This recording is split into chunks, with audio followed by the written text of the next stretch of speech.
Good evening, everyone. I had to think about what time of the day it was. Good evening and welcome to the Virginia Cardiac Services Quality Initiative, AKA. Yeah. Why do I want to say AKI? AKA VCSQI. My name is Sherry. I am the Quality Improvement Advisor for VCSQI and VHAC, and I am so happy to welcome you to our fall quarterly meeting. Woo, woo, woo. All right, so let's go over a couple of housekeeping things. First, and most importantly, for those of you who are here with us, the restrooms are right outside this door in the corner. So that is where you need to go anytime you need to step away to the potty. For those of you who are online, if you have not done so already, please put your name and your email address into the chat. If you have any technical issues, but I'm sure you don't if you're online, but my cell phone number is listed. We're going to hold questions until the end of each presentation, and feel free to put your questions inside the chat. And this screen will tell you how to find the chat. All right, we did that one. Okay, so next, CME. I know this is something that is very important for all of you. Earlier this year, we switched over to a new system as far as CME. So we're using UVA's CME program or department, and we're just so thankful to have them on board with this to make things a little bit easier. One thing that just recently changed is going back to cloud. So before we used something different at the last couple of meetings, but now we're going back to cloud, and that's CME cloud. So these are just different designations. We are offering credits to our physicians. We are also offering credits to nursing, and also we're doing maintenance of care maintenance of certificate. So please claim your credits. This is just an off-label disclosure that we have to include because we're offering CMA. So how do you claim CME credits? What do you do is there's this number on the screen, 1-855-474-8287. Text that number, but text the code 24669 to that number. And the number is 1-855-474-8287. And you'll get a handy dandy code coming back to you, a link. Once you get that link is going to take you directly to UVA Cloud. Sign in. So if you already have a cloud account, and cloud accounts are universal, if you have a cloud account, sign in with that email address that you set up your account with. If you did not, create an account and then sign in. There is no evaluation, so we made things a little bit easier for you. Instead of before you had to claim attendance and you had to complete a survey, this time you do not have to complete a survey. Just claim the attendance and you'll get it right away.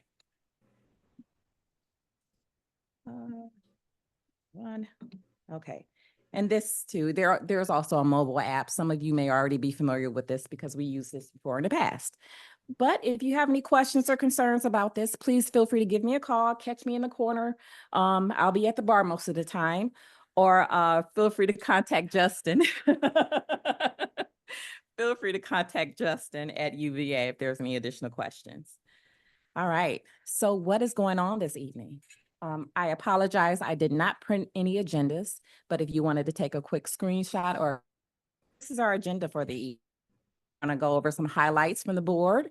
And unfortunately, Dr. Cotter and our Vice President, Dr. Lancey, and Dr. Lancey, I see you on the line, hello, are not able to make it in person today due to patient commitments.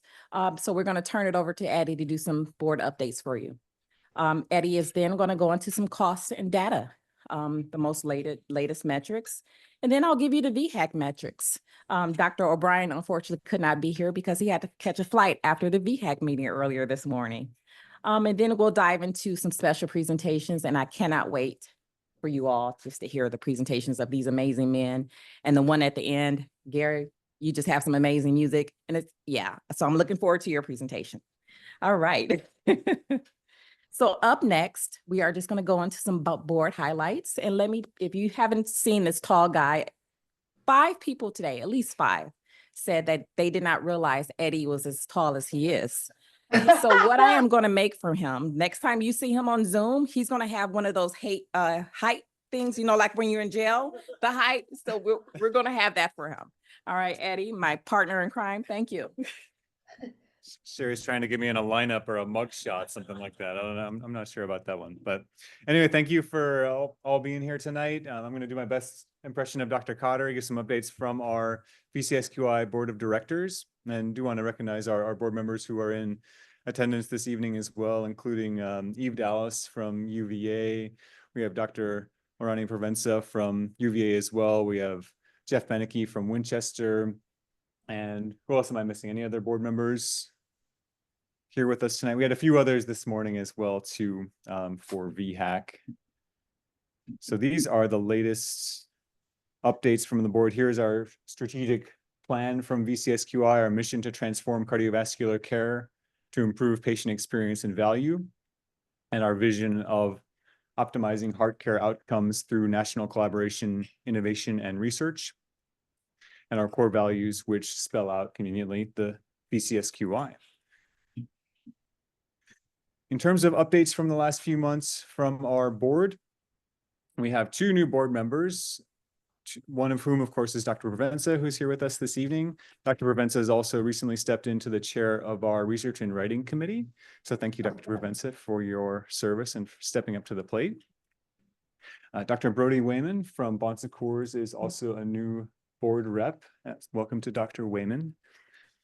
We have a new VCSQI treasurer. So with our VCSQI chairperson's role transitioning from Dr. Cotter at the end of the year to Dr. Lancey at the start of next year, Dr. Lancey has handed over the treasurer position to Mike Brown from Mary Washington. So to manage our organization. So thanks to Mike for that and for his years of service to VCSQI as well. One other addition to our VCSQI quality measures, we are currently formulating, it's a continuation of the discussion on efficiency in cardiac surgery. So it's been a discussion of specifically operating room times, especially the on bypass and basically the time the patient is open and then the non-operative time in the OR. We're breaking out those measures by center, and then we're also risk adjusting that data and presenting that, of course, anonymized by VCSQI Center. We don't have that tonight. We're still in development of that, but just wanted to let you know that will be coming down the pike and hopefully part of a set of VCSQI quality measures coming soon.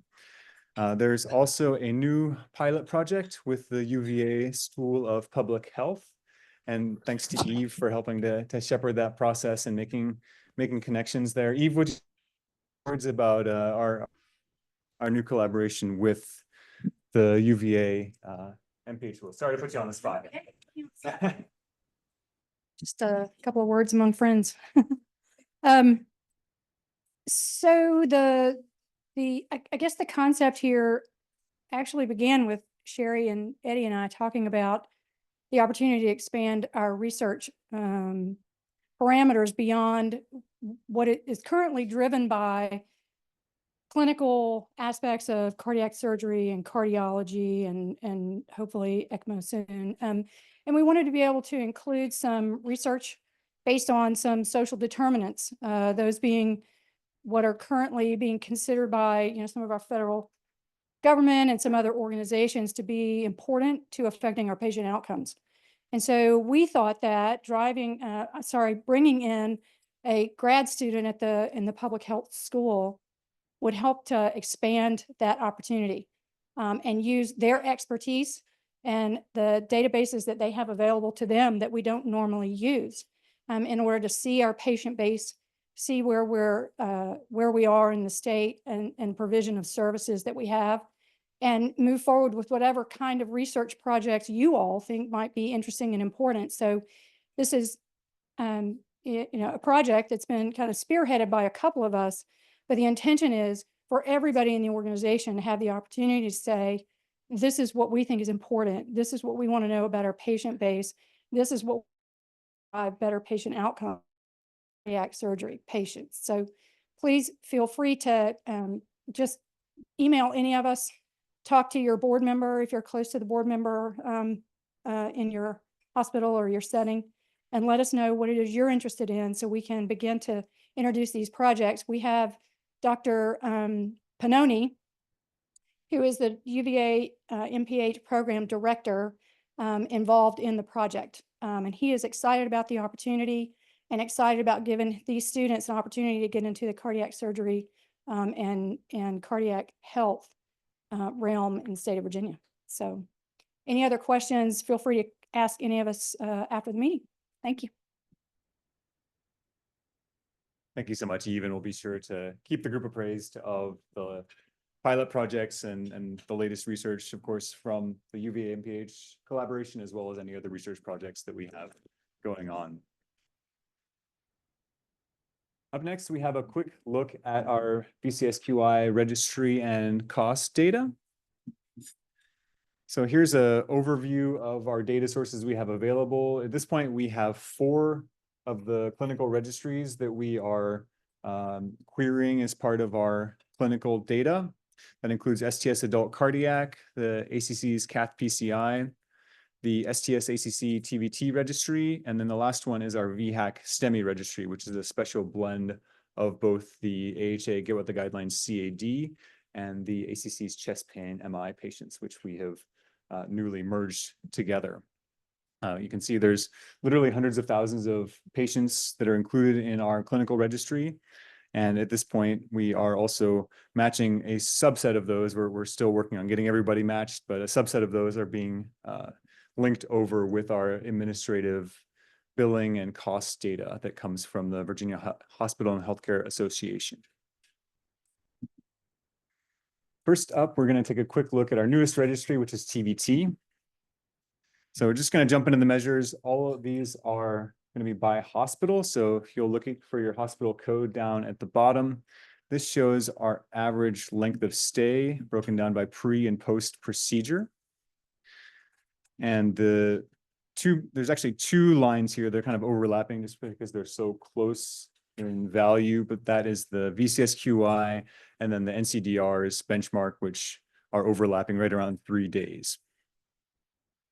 So we do see some variation by program here. Some of these measures are risk adjusted. This one is not. So that, of course, will account for some of the disparity we see between programs.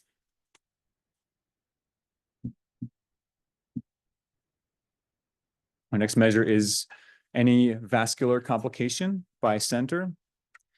Selected this one because there is a wide variation, seems like an even wider variation between center, with the lowest around 1.5, the highest near 7.5%. Again, this is not adjusting for patient acuity, but it still seemed like a very wide range and potentially an area for improvement in that the VCSQI average is higher than that of the NCDR.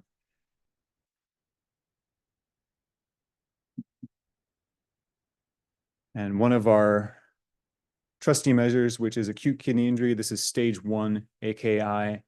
So it's a very strict criteria of only a 0.3 milligram per deciliter rise in serum creatinine or 50% increase. So very, very stringent. We see around 8 to 10% for most centers here. A couple of them, though, are in that 4 to 6% range. This measure is not. The TVT ones are not.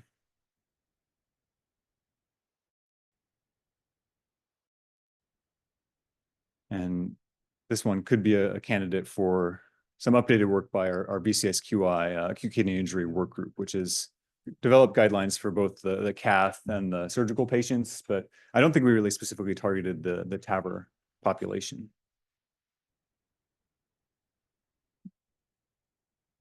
One other piece we wanted to put out there is we wanted to get a work group started for our TAVR patients. So as of now, our TAVR data is the newest data set that we have. We wanted to put the word out there as far as getting a consortium or a subgroup, really taking a deep look at this data, understanding where the opportunities for quality improvement lie, and then working on some targeted protocols. So if you all are interested in participating, we already have a number of folks express their desire to sign on to that. So feel free to let Sherry and I know, and we will hopefully get that started in the next couple months. So our next registry is the VHAC STEMI. VHAC, of course, is our Virginia Heart Attack Coalition, which held our their statewide meeting earlier today as part of VCSQI, and Sherry will give those updates in just a moment. This is a high-level view of the VHAC data by region. So they have carved the Commonwealth of Virginia up into 6 different chunks based on geography as well as EMS provider. All 6 now have hospitals participating in VCSQI, which are submitting data to us. We've handpicked 4 measures to start analyzing as part of our quality work with VHAC, which include door in, door out time, transfer time between center, and then 2 FMC to primary PCI times, proportion less than or equal to 90 minutes, and median time. And you'll see our color coded by region with the lowest times in green and the highest in orange here. Understanding that there are geographical differences and that, you know, not all things are necessarily equal here, but just looking at some of the variation by our VHAC region. Also wanted to take a quick look at the trend of FMC to primary PCI by quarter. So starting in Q1 of 2020, right at the onset of COVID, there was a big spike in Q2. And then quarter by quarter, things have trended downward, and now we're below 70 minutes once again for our participating programs. We also worked with our VHAC steering committee to develop a number of new measures that were discussed over the last few months. These ones are still kind of in development, but wanted to give you a quick preview. They are proportion of patients receiving thrombolytics, that is for non-transfers, which is very low, less than 0.1% across our participating centers.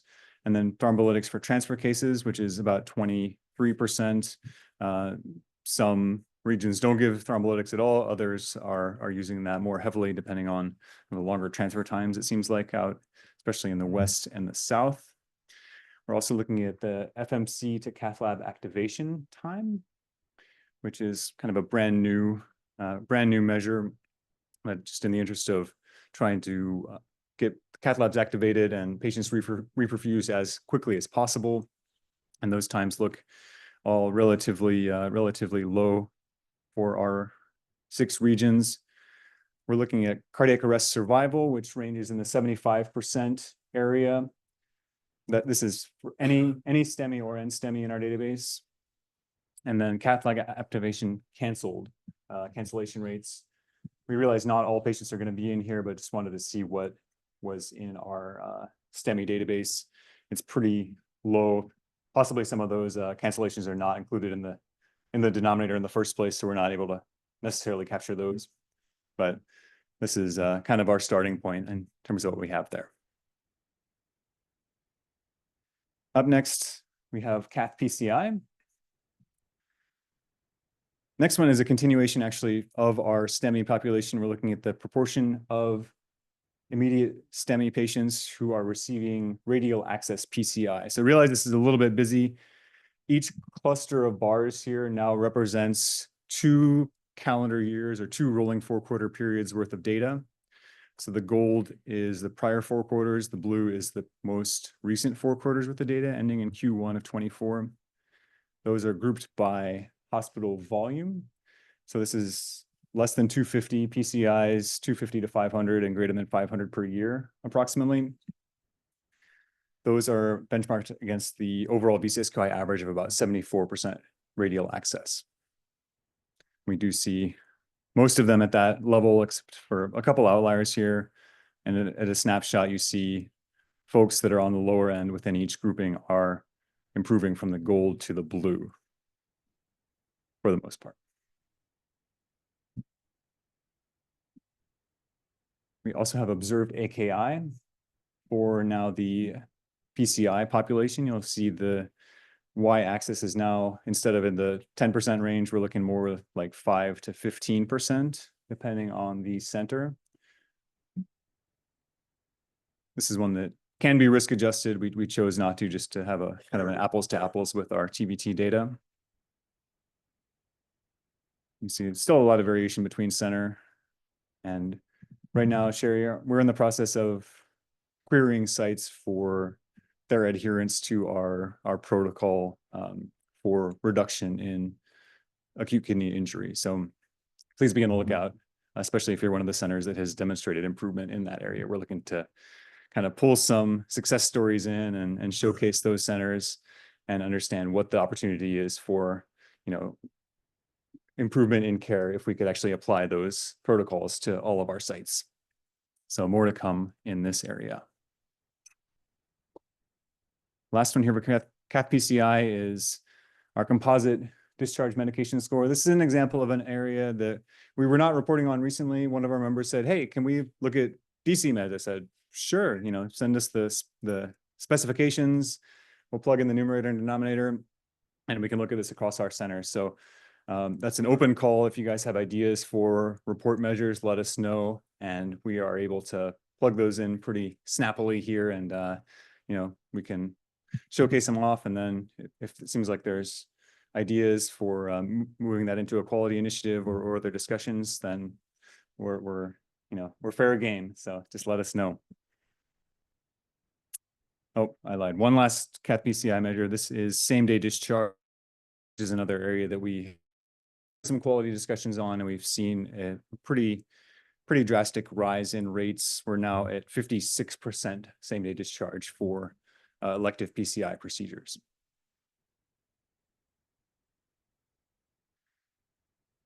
Our last measure here for the PCI population is linkage with the cost data. So in short, we have linked around half of the inpatient PCI cases with the billing data, and then created an algorithm to estimate payer costs. From there, we have taken a look at what the cost of each procedure is for patients with no complications or mortality. And then we have defined an additive cost, which is that orange bar on top of the blue bar for the baseline. And we show an additive cost of complication for, in this case, 4 different postoperative events: heart failure, stage 1 AKI, bleeding, and cardiogenic shock. And you can see at a glance, admittedly a relatively simple methodology, but the fact that these complications double to triple the cost of PCI care.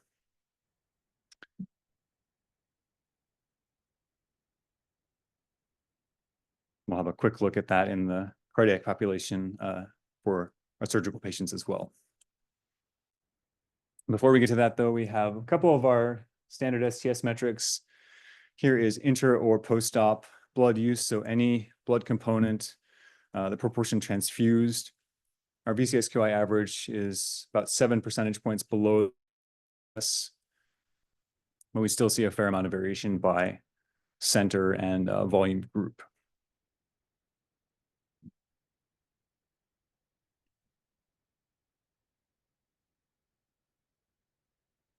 New measure in our quarterly reports, which is multiple arterial grafts. I'm sure Dr. Provenzo or others could speak to kind of some of the research and the long-term graft patency associated with MAG, but in short, there are a few of our centers who are utilizing the either bilateral IMA or IMA and radial artery more so than others. And as a first step, we're just starting to report out on the data. And then if there are initiatives or other protocols, a couple of our centers do have protocols for optimizing MAG use. If there's interest, we can definitely prioritize that as a discussion point going forward. And last but not least, in terms of the clinical data, here is 30-day readmission, another area that we have worked on pretty extensively in terms of developing a new protocol, updated protocol for reducing 30-day readmissions. We have a risk calculator out there as well, which will tell you based on clinical factors, what hospital you're at, as well as the patient zip code, will give you an estimated risk score for your readmissions by patient. So I think, Sherry, we have a link for that as well that we can send to folks if you haven't seen that already, but it's a fun little tool. Some folks are starting to play around with that, and we'd love your feedback in terms of incorporate not just the clinical data, but also some social determinant data in terms of a merged look at predicting readmissions.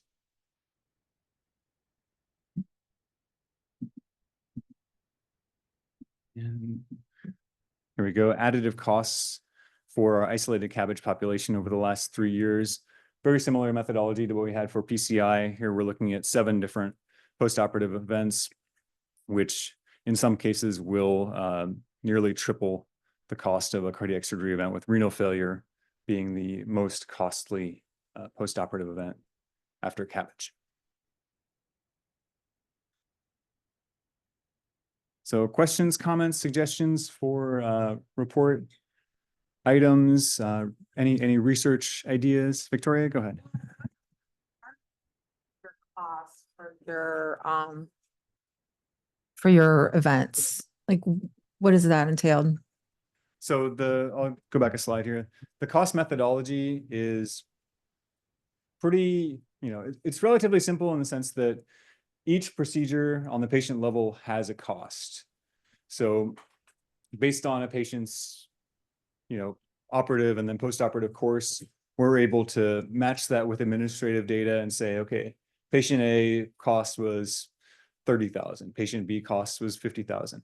Those are aggregated by each of the groupings here. In the first bar for no mortality or complications, and then the other groupings by postoperative complication rate. We say, what's the average? In this case, the average cost of a patient with post-op AFib is going to be 41 plus 26, so about $67,000. We then subtract the 41 from the 67, and we get 26,000 as the additive cost for AFib. So you're looking at, what are you looking at? Length of stay, the Yeah. extra staff involved, materials, like everything. Everything that, on average would go into a patient with AFib. So yeah, higher length of stay, higher vent times, higher resource utilization, all of that adds up to an overall course being, $26,000 more expensive than a patient with no complications. Dr. De La Cruz? Is 41K the average DRG that the hospital get per case, or is this just the cost of an isolated cabbage? This is just the cost of an isolated cabbage within our database. So this isn't necessarily related to a DRG or direct reimbursement. This is just how we have formulated the estimated cost to the payer based on the charge data as well as ratios of cost to charge, which we've implemented.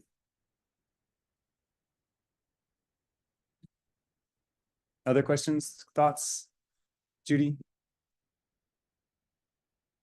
Oh. I just asked how much DRG. Yeah. We would like to, is there any way we could do length of stay? Length of stay as an additive. We would need like a oh.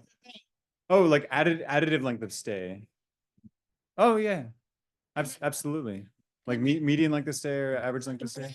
And Of course. I think that would be good, because I think we're all thinking about that. And the other thing, like, does this patient just have renal failure? Because generally, if you got renal failure, you got prolonged vent, you might have Yeah. a stroke, you might have had this and that. Like, is this really just cabbage patients that all they had was a renal failure? No, we weren't able to isolate the complications, at least in this round of analysis. In other ones, we have done some more sophisticated regression analysis to isolate the different events from one another.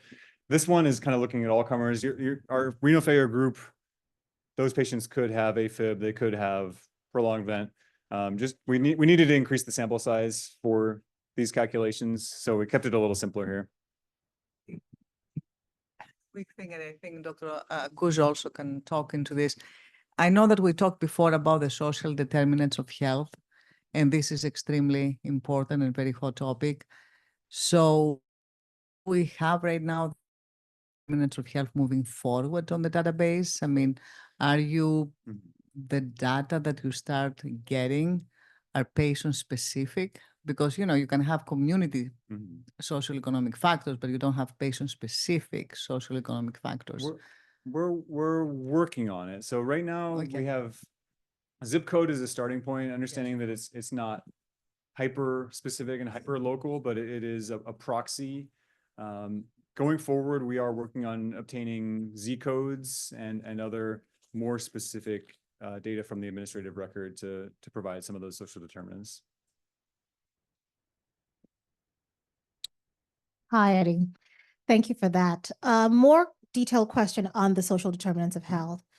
How much data should we ask for people to get? Because if it's a JCO requirement that we should institute things that levels the mortality rates or the outcomes of patients, then we'd need to know things like educational backgrounds, what your social economic status is, not just do you work, do you not work, who do you have in the home? Is it possible to get granular with this information so that we know based on zip code and based on individual, as Dr. Provenza said, these are the things that we need to do to make these communities or these individuals better, to make sure that they have the same outcomes as everyone else?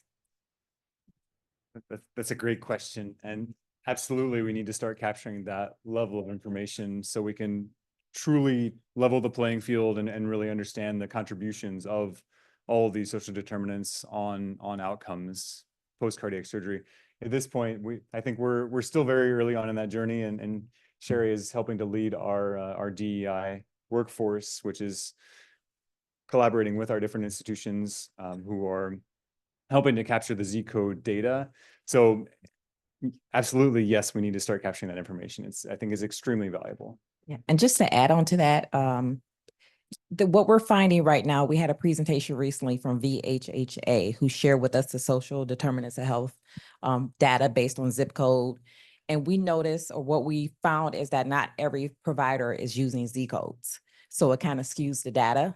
So our focus right now is being better educated on how to code, who should be coding. And so that's where we're starting now. That's the scratch, the surface. Once we do that, we'll be able to see things a little bit more clearer, but that's our goal right now. And from there, if we can get even one site who is coding this information consistently, we can, especially if it's a higher volume facility, we can really start to show the impact of, literacy, of income, of a lot of these different determinants. And I think that would help to encourage more data capture as well. Judy? Yeah, we are getting that information already into ARMIS in terms of the Z codes. It's just a matter of making that database connection right now. So we have the data, kind of the back pipeline, getting it queryable from our end. But theoretically, if the billers are coding the Z codes, we should already have that information available to us. It's just a matter of connecting the data pipes more or less. Fantastic. Well, thank you all for the comments, questions. Again, any ideas, any suggestions, any reports you have that would be useful for your facility, let us know, and we're happy to share that information with you all.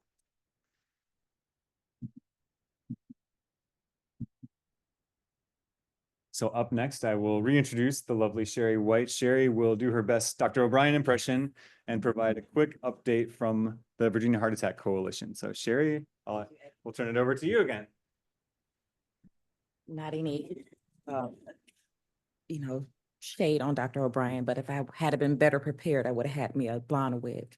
Hey, Sherry, it's Mike Contos. And just a plug for our DEI work group. If any of you are interested in joining, please let us know. We're really starting at the surface on this.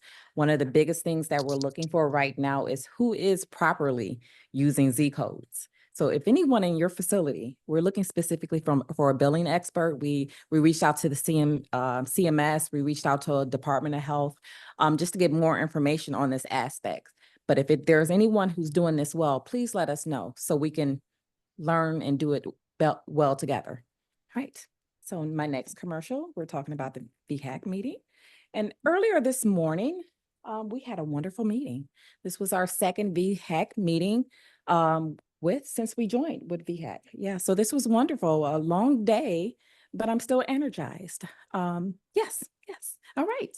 So some of the things that we covered today was, well, first, before we dive in, we've expanded. So we have about 29 facilities that PCI centers that are a part of VCSQI, and they're notated on the screen there. And those that you see in a red heart are VCSQI centers. Those that are in a yellow diamond are not centers yet, but we are actively seeking and trying to recruit. Any effort you can help in that regard would be greatly appreciated. All right, so we went over a couple of different things as it relates to the background of VHAC. Not sure if many of you are aware, but the foundation of VHAC stood on, or stands on 3 pillars, and that's sustainability, regional activity, which is why we take a regional approach to improving the state. Focus on EMS education. We go as far as including EMS leaders into the discussion so that we can come up with better outcomes for all. And also utilizing statewide data. VCSQI, VHAC, we can't do anything without data. So this is a very important aspect that we want to continue to embed. All right, so looking back, we met with Dr. O'Brien, and he said, well, what have we been doing for the past couple of years? I said, Dr. O'Brien, we've been doing a lot. So he really didn't realize it until we had to start jotting down what we have done. So some of the things that we have done, we did a comprehensive SWOT analysis. So just to figure out what the SWOT is: strength, weaknesses, opportunities, and threats. So how can we better leverage or reshape or rebrand and enhance the work that VHAC does under the umbrella of VCSQI? So in order to do that, we did a comprehensive SWOT analysis, and everyone helped to contribute to that. We developed a new mission and vision statement that was based off of that SWOT analysis, so we can all move forward together, marching the same drum or same beat. We did additional rebranding. We have a new website. I did it. A logo, and for social media. We have clinical work groups. Oh, we have so many. Oh, I have a list. It's 5 so far. Thrombolytics, ECG education, shock, how could I forget that? PE response team and ED bypass. So on your cards, on your table are cards from this morning, and there is a QR code that will take you to the content from each of those presentations this morning. So if you want to know more and see what they're doing, some of them created protocols already, so just take a look. You know, this is going to be shared. Also, regional development. So included in the SWOT analysis, we know that we have to process and move towards succession planning. Dr. Contos and Dr. O'Brien cannot do this for the rest of their lives. So we're creating structure or tiers within the organization, and we have regional leads. We came up with a well-defined job description. However, there are a few areas, Eastern specific, Northwestern. If you're interested in joining or being a regional lead, please give me a call. We'll be happy to give you the offer. But we just need more support in this regard. We also work more so with our data managers in cardiology. And in that regard, we work together. One of their biggest barriers was just allocation of resources. Our data managers do a lot. We know that STS created a FTE calculator to show or recommend how many FTEs per caseload, but we didn't have it for our cardiology group. And so that's what we did. We created that with that group. And then we're continuing to grow the STEMI registry thanks to our wise wizard who never wears his hat, Eddie Fonner. Okay, so just to give you a glimpse, this is the old VHAC. Okay, and one thing that, actually, I think we're gonna go to it. So this is the original one. And so Dr. O'Brien said, you see how outdated it is? It's even faded. All right, and so this is our brand new VHAC logo. Still wanted to keep the premise of the original because we can't move forward without looking at back, but we also included a more accurate STEMI line. All right. Okay, and so clinical work groups, we talked about it. That's what we have listed, and more to come. But within our presentation this morning, we had a guest speaker from, I'm not even going to butcher the name of it. Hennepin. Thank you, Hennepin. Dr. Stephen Smith, who flew all the way out here and was just so phenomenal. He did a presentation yesterday on OMI, Omi Nomi, and another one today. And it was just so amazing. So he is the founder or one of the creators of Queen of Hearts, which is an AI app. It is FDA approved in Belgium, Europe. Not Europe. Yeah, Europe approved. Yeah. But we can't get it approved here. Based on the different studies that he showed us yesterday, it's like, why? Everyone, during the discussions, we saw that a lot of cardiologists miss certain subtle details that prolongs a patient getting to the cath lab, which causes longer delays or worse outcomes. But if we have technology who can kind of point out, hey, you may need to look here, why would we want to do that? So our next work group is trying to figure out how we can help move this forward. So if you're interested, please let us know. All right. And so VHAC, we want to kind of transform VHAC from a collaborative, but keep the collaborative, but we also want to be a home for protocols, recommendations, publications, and all resources. So like VCSQI, we want VHAC to be that resource for our EMS leader. All right, we spoke about regional development. So some of the things that we're looking at is just to continue to grow our teams. We need to enhance our regional participation. If you're not participating in VHAC, please let me know and I'll get you involved. So we have monthly meetings and we do a lot of work offline in our committees. We continue to work on data, continue a recruitment of new registry centers, and we're doing well on that. And then the job forms we kind of spoke about, maybe once a quarter, the regional leads coordinator, in a sense, they have monthly meetings within the region. And each department or each hospital kind of gives a report out on door to balloon time, shock patients. So that way we can create some trends, similar to what we do with VCSQI. So that's the significance of our job forms. All right, and then role definition, we spoke about that earlier with the regional leads. Okay, and identifying the gaps and barriers. So he put this out here, Northern and Eastern. If any of you are interested in joining the regional leadership team, please let me know. All right, so let's dive a little bit into our FTE calculator. So just the history behind this or the purpose, we wanted to create some type of tool that will help our data managers and administration understand how much time it takes to complete specific tasks as it relates to being a data manager, extracting charts, things of that nature that we could not be where we are without them. So we created a survey. And the survey dived in a little bit deeper into each registry, the ACC Cath PCI, chest pain MI. We already had STS, but we still asked anyway, and a few other different types of registries. And so we asked them, how long would it take for you to clean a difficult chart? How long would it take for you to clean an easy chart? And based off of that, we were able to get a benchmark. We received a lot of responses from that, which was very helpful. So in the findings, one of the key things that we found is for a Cath PCI, for a volume of 402 cases a month, it would be perfectly appropriate to have 2 FTEs. We see that there's a lot of centers who does not have 2 FTEs. It may be one person who's dedicated to these 402 charts. And so in order to not overwhelm or burn out, our data manager, then I would be recommended to complete those charts.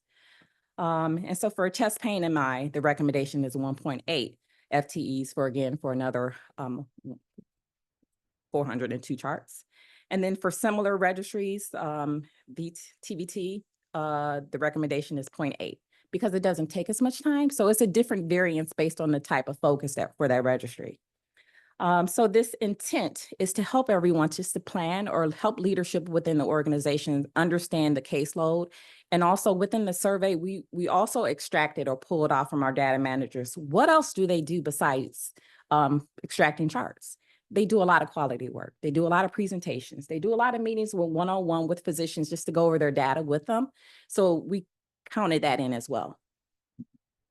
Okay, so one thing Dr. O'Brien wanted to point out is strategic planning. So where do we go now? We still have a lot of work to do. We did a lot, but we're going to do a lot more.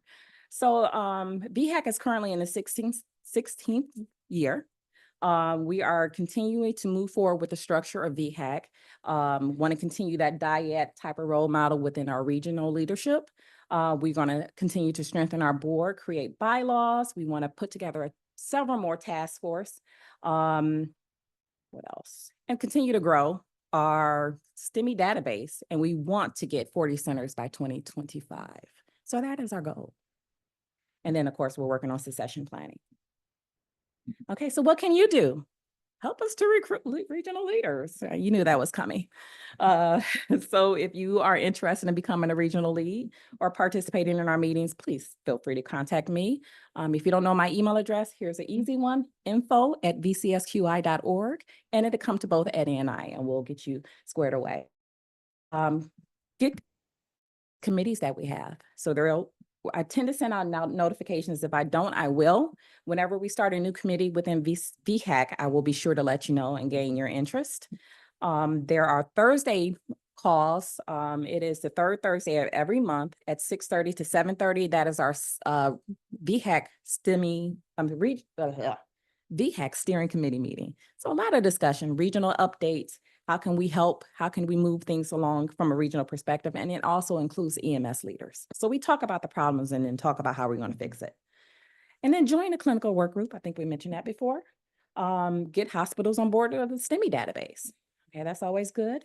Join the data managers calls. We host those every month, the third Wednesday of every month at noon. You'll be amazed about the conversations that take place here. Dr. Contos and Dr. O'Brien are avid members of these work groups, and it helps to offer insight and answer those questions, those tough questions that sometimes is hard to understand, so it's been very helpful. And we also have one for STS as well. So that concludes my long commercials. Next, we're going to dive into some good stuff. Let's talk about ECMO. So let me, if you don't mind, Eve, you wanted to introduce Mike Galvin, and I was introducing the next set.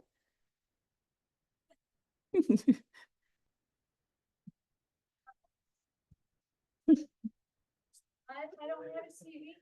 Sorry. Mike Gilman has been at UVA now for 13 years. Like I said, this is bad. I'm gonna get pink slip tomorrow, but tonight I'm good. Mike is a dynamic leader. We have a large perfusion team. We have a large ECMO team. Mike is director of both perfusion and ECMO. We blend well together. He's a dynamic leader, a clinical genius, and I always wonder how he keeps so much information packed in his head, and it just is a problem solver like nobody I've ever seen. You guys agree? Agreed? Yes. Yes. Good. Not knowing anything else, you came here from Hopkins. I know that. How long were you at Hopkins? 12 years at Hopkins, and then decided to come to a better place. Thank you, Mike.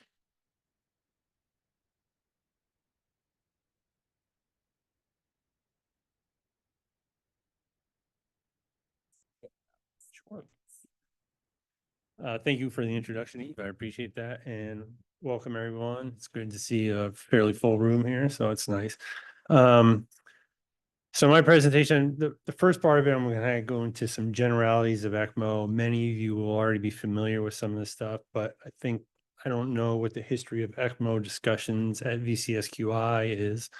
So I want to make sure I level set a little bit, make sure everyone's kind of on the same playing field.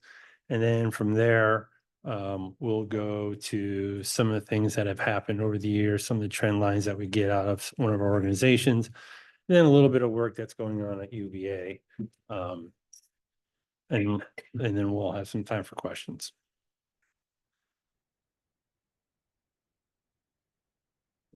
My arrow is not working. Oh my gosh. There we go. Okay.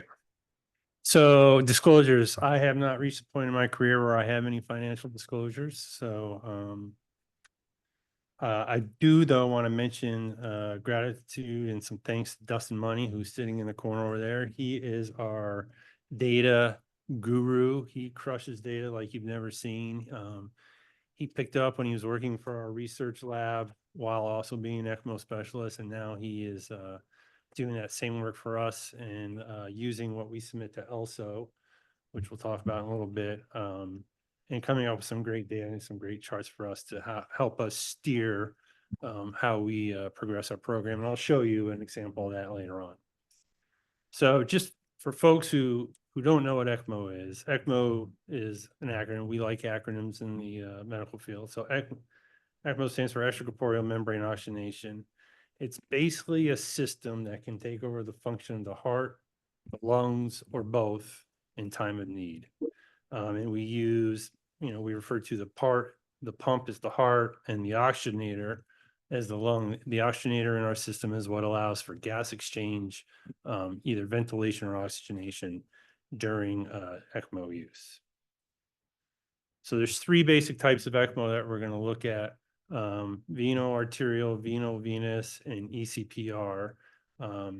Most of the stuff in the data that I show a little bit later will focus on the ECPR section. So veno-venous is basically, we will take blood from the right side of the heart. We'll send it through the pump. We'll send it through our oxygenator. The oxygenator will add oxygen, will remove CO2, and we'll return it back to the left side of the body. Common methods of that are from the right atrium returning to the aorta, or taking from the femoral vein and replacing to the femoral artery. On the right-hand side of the slide, you can also see a little pump and an oxygenator. The pumps we use, at least we use at UVA, are centrifugal pumps. And when people ask me, what is that? I say it's like a mini contained tornado. And if you think of the blood cell as that poor cow and twister, when the low pressure portion of that tornado sucks that cow into the middle of it, and then it eventually gets spun out to the high pressure of the system, and it goes flying out somewhere else in the cornfield. That's what these pumps are doing. Veno-venous. Let me back up. Veno-arterial is most commonly associated with cardiac support. So whether you are in the operating room and you're having a hard time getting a bypass or some type of cardiac arrest, veno-arterial tends to be the method we go to. Veno-venous, on the other hand, tends to be more associated with respiratory distress. So again, what we're doing there is we're taking blood out of the right side of the heart, and we're returning it usually back to some portion of the right side of the heart, whether it's directly back to the right atrium, or we have special cannulas now that we can migrate it to the pulmonary artery, something like that. But again, this is taking over specifically the function of the lungs.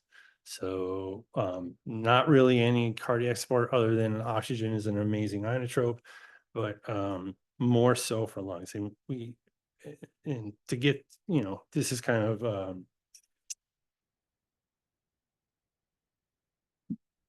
this is kind of alluding to Gary's talk a little bit, but one of the ways we can use the support is via cannula in the neck, which has 2 lumens. We can pull blood out and push blood back in on the same spot. And that really helps us to be able to mobilize patients once they're on ECMO support. And I'm sure Gary will go into all the benefits of mobilization because he is our expert. But, there's some great benefits that show how it decreases frailty, it keeps people stronger, they go into surgeries in a better state, and therefore outcomes are generally improved with that.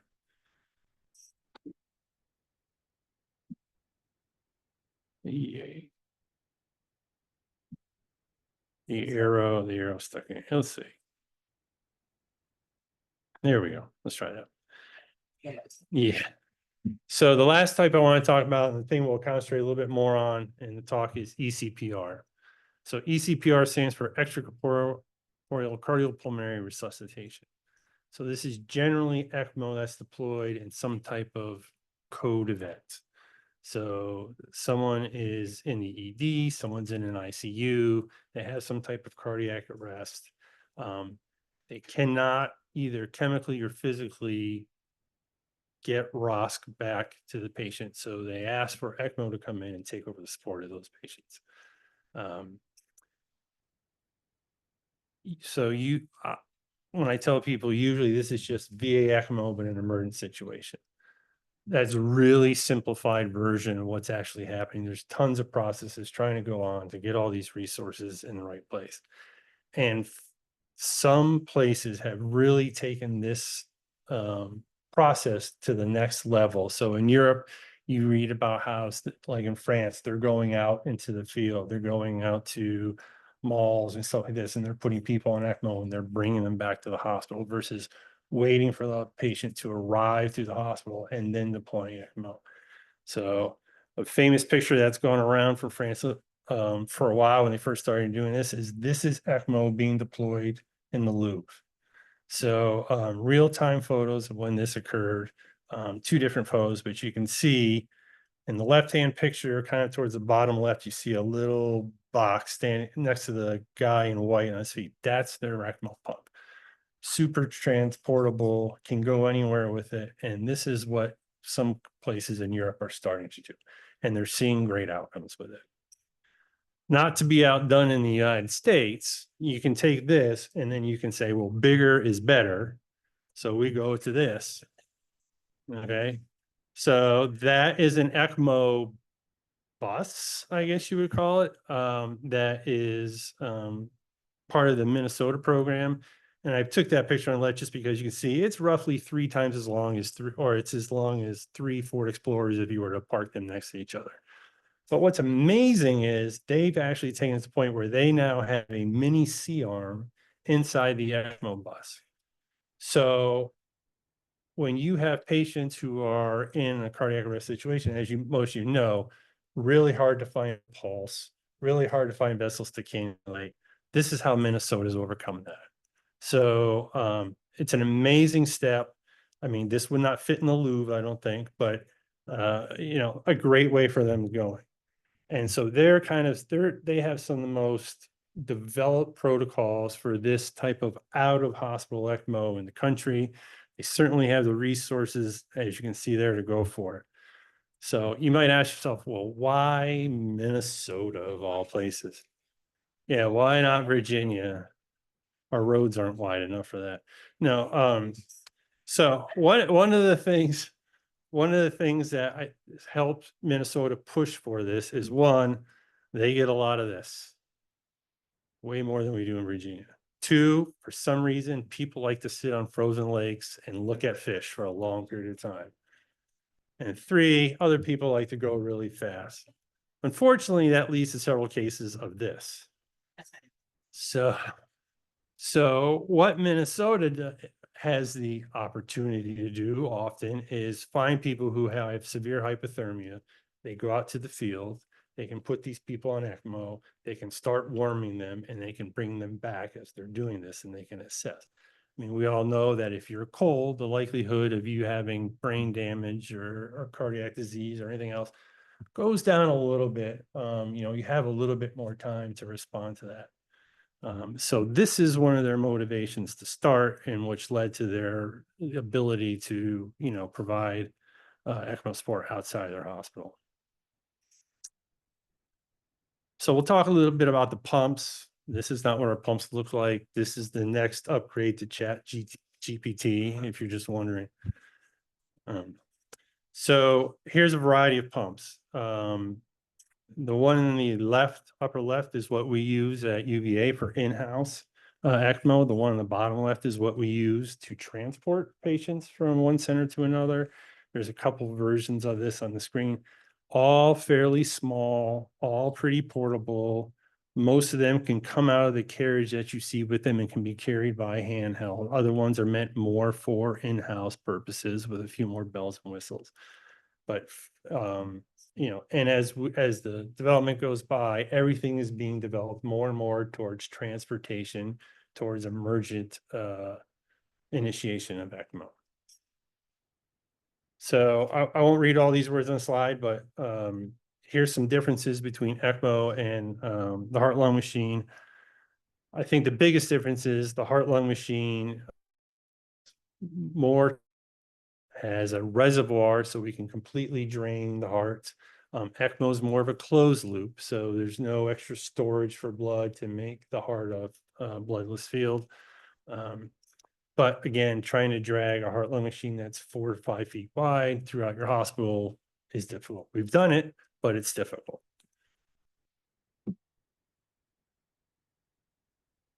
So I'm going to move a little bit more towards, are there any questions about basics of ECMO? Anyone have any questions about that? Basics, but I'm wondering in that Minnesota rig, are they putting babies on as well, you think? I don't know if they're putting babies on there. I think that's a pretty niche market. I would think it's mostly adults, yeah. So ELSO, or the Extracorporeal Life Support Organization, is kind of the national body, the big registry for ECMO. So it's the ECMO STS, the TVT. Is that better? Do I need to stand here? Oh, sorry, I've been yelling at you the whole time. So ELSO for us is what does the data collection. They also help develop guidelines. They have some steering committees, and they generally try to, on a national level, help steer the care of ECMO care.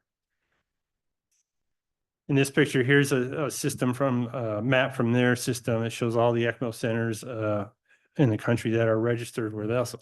There are plenty of ECMO centers that are not part of the ELSO network, but these are the ones that here. And you can see most of them are on the eastern half of the United States. If you live in Utah or Wyoming or South Dakota, you may have to travel quite a way to get to a ECMO center. And then you get back to the West Coast, and again, the density picks up along with the population. So here is a graph of ELSO's international centers. So they have members from across the world. And these are the volumes of ECMO, and also number of cases, and also the number of centers that provided ECMO. And you can see over time, it starts to curve way up until it peaks right around 2022, 2023. And then we see a bit of a drop. And we know what happened in 2020, 2021, COVID. So everyone was scrambling for a way to try and help support patients, especially when they're running out of ventilators and things like that. This was the next step. And you can see, since COVID has abated a bit, we've seen the centers internationally drop a little bit, and also the number of cases drop a little bit.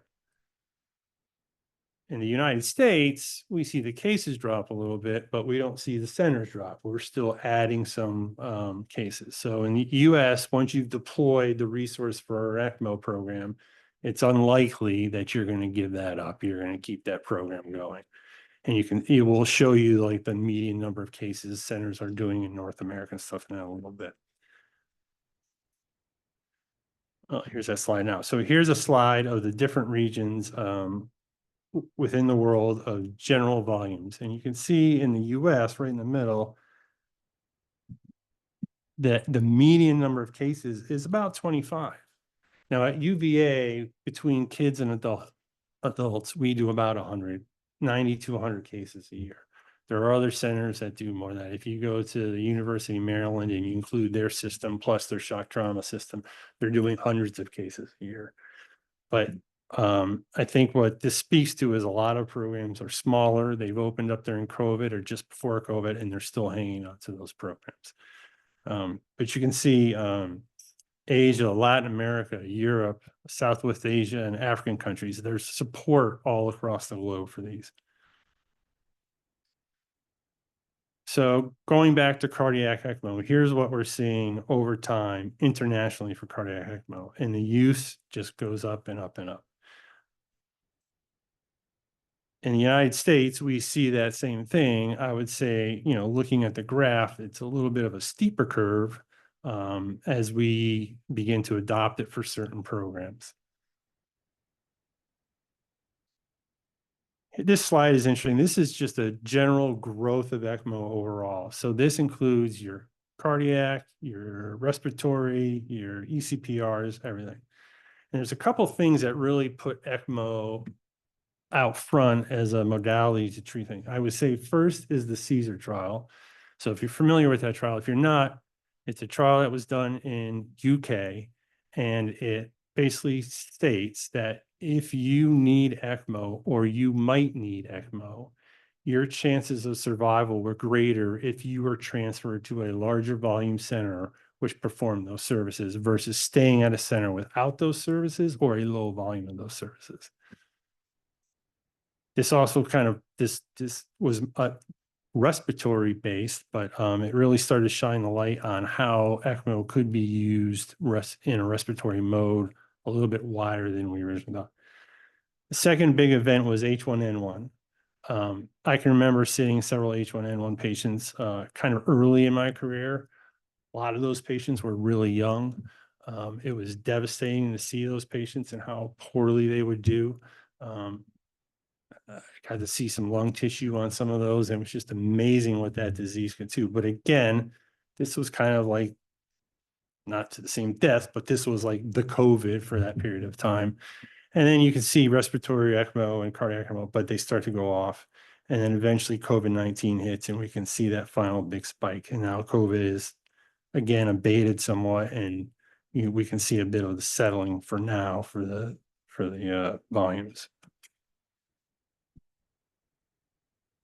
So here's adult respiratory volumes again internationally. Again, you can see the big spike from COVID, and then things have settled down internationally and maybe even slightly lower than just prior to COVID starting. Again, in the US, a little bit different in that we see the big spike, but our numbers seem to have either stabilized or up slightly pre-COVID. So the US is either finding new ways to deploy respiratory ECMO, or they're using it in patients that maybe they weren't comfortable with earlier or thought were unnecessary. But some of the work that's going in now is showing that earlier ECMO creates better outcomes than waiting too long and getting behind the bus on your patient's physiology.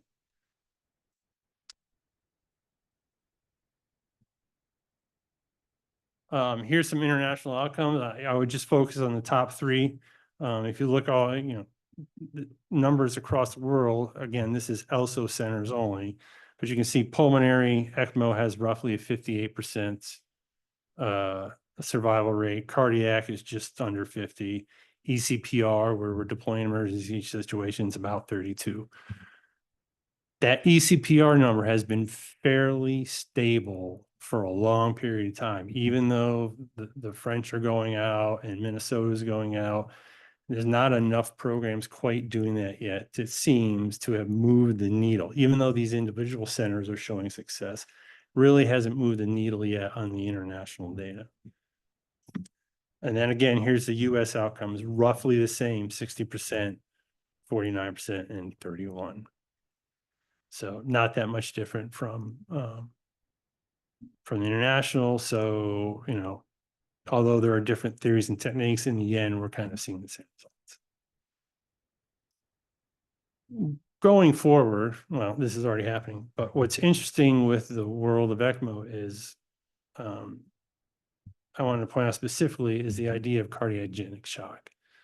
We know that there's a big interest in hospitals that want to develop shock teams, and they want to respond as quickly as possible. What are the best modalities to do this? Some centers use ECMO as at least an initial effort to stabilize folks who are on cardiogenic shock, and then maybe gives them time to decide what future steps are. Do you want to stay on ECMO? Are we okay weaning off on medications? Do we want to put in devices in like Impellas and things like that? So we're seeing a huge trend towards cardiogenic shock.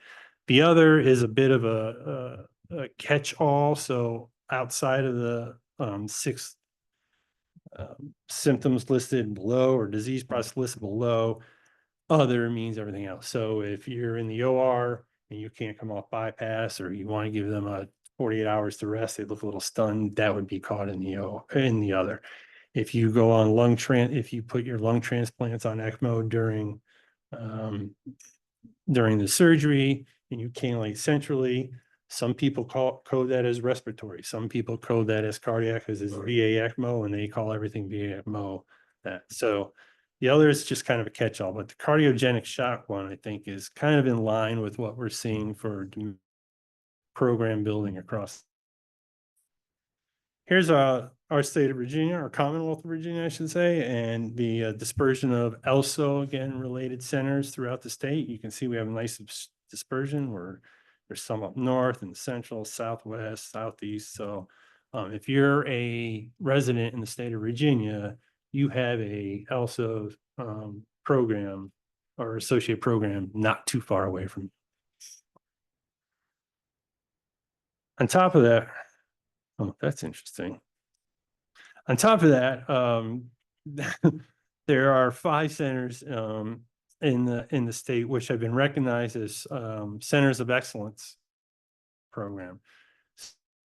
Crillian CHKD, VCU is the gold, and UVA and ANOVA should both be the platinum centers. And those are based on an application that you send in, and you talk about all the great things your program's doing, all the great protocols and workflows that you developed, all the education you put in, how you keep people credentialed, stuff like that. And then also comes back and tells you, based on this, how you rank versus other centers who are applying for that same thing. So I think to have any one of these, whether you're silver, gold, or platinum, it shows that you're dedicated to a level of work that goes beyond the minimum, and that you're interested in building programs and you're interested in pushing your results forward. And so again, based on this dispersion of geographically where these centers are, again, I think the Commonwealth of Virginia is well served. So a little bit more about again, just a couple little instances about what we do at UVA, things we're looking at. And again, a lot of this is coming from Dustin's work, so I applaud him. I'm not smart enough to run the numbers like he does. Overall, here's our volume trend at UVA. This is both peds and adults. And when I started in 2012, we did roughly 20 pediatric cases a year. We did about 12 to 15 adults. Most of those were from the operating room having trouble to come off pump. In 2013, Dustin, again, I keep lauding him. He was one of my first hires on ECMO, and he and one of our thoracic surgeons, Jay Isbell, who has since left, but we decided official VV, and it wasn't going to be something that we just did because. And since we've done that, we saw growth every year, both in VV and cardiac. So we've gone from, 30 to 40 cases a year to roughly 90 to 100 cases a year. And the trend is going upwards. The need for ECMO in our hospital has shifted a bit, but and as new programs or things work. So interesting for us is we used to put a lot of people on for shock. I feel like we're doing that a little bit less because we're going to other devices more quickly, like the Impella and things like that. But on the other hand, we're much more involved with our lung transplant program. So that's keeping our business growing. Some of the reasons we're using the data, and I think this is my plug of this is our small effort to replicate what the VCSQI can do on a larger scope for data, is we're looking at things like pre and post lactates and how do they correspond to mortality or survivability. And looking at this chart, basically what it's telling us, if you're going on if your lactate before we go on ECMO is 9 or less, and your ECMO peaks at 10, or not your ECMO, your lactate peaks at 10 and doesn't go any higher, your chance of survivability is better, and based on the orange dots. If your lactate is 10 or higher when we go on ECMO and it goes up farther, there's likelihood that you're not going to survive the discharge in our center. Now, this is only based off the last 25 ECPRs in our program, but it's starting to give us a trend of where we were. And this is where I would love if we could somehow merge this with VCSQI data to grow these volumes to try and get a bigger end to see how this data works across the state. Again, looking at lactates again, now we're looking at lactates versus downtime. So again, ECPR, emergent ECMO, someone's probably in some type of cardiac arrest. If those folks are getting on ECMO within 40 minutes of their initial arrest period and their lactates are staying under 10, their survivability is higher than if it takes you longer to get on ECMO or it takes your lactates are farther. Using lactate as a guide for perfusion, higher lactates mean poor perfusion, which mean more tissue death and lower outcomes. This, I think, is already starting to drive our practice in that we now, when we get response calls, sometimes you get a call from a floor or an ICU, and they've already been coding a patient for 60 minutes, 70 minutes, 90 minutes. To us, that's a trigger now that the survivability for that patient is really low based on this type of data. Or if they've had such bad perfusion that their lactate levels are through the roof, and some might argue 10 is through the roof, but when you see 19, that makes you think 10's not so bad. So again, the predicted survivability for those people seems to be that they won't survive. And in a time frame where we have limited resources and you have a certain amount of things you can put into use, you have to be careful of how you disperse those sometimes, especially when events like COVID come.